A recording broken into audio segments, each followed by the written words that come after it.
আচলতে কিছুমান কাহিনী ধুনীয়া হৈ থাকোঁতেই শেষ কৰা ভাল।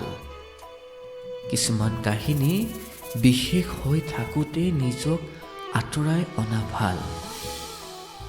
কিছুমান পৃষ্ঠাক হেজাৰ চেষ্টা কৰিও উপন্যাসৰ অংশ কৰিব নোৱাৰি।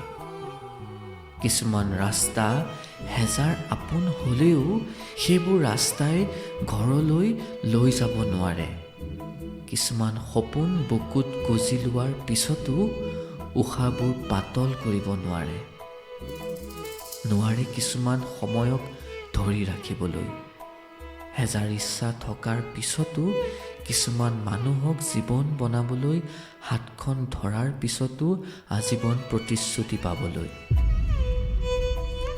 নোৱাৰোঁ সমস্ত উজাৰি দিয়াৰ পাছতো তেওঁৰ চকুত আপোনাৰ উপস্থিতি চিৰস্থায়ী কৰিবলৈ, তেওঁৰ উশাহত আপোনাক বান্ধি ৰাখিবলৈ।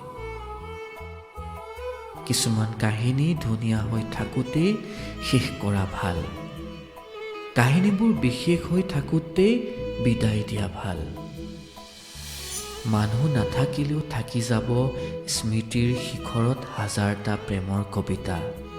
অতীতে আমনি কৰিলেও মুখত বিৰিঙি উঠিব পৰা কৰা প্ৰতিটো সন্ধ্যা, আৰু তাত থকা সীমাহীন নিজক বিচৰাৰ আশা। ভালকৈ ভাল হৈ থাকক বুকুৰ ভিতৰত, অথচ জীৱনৰ পৰা অলপ আঁতৰত।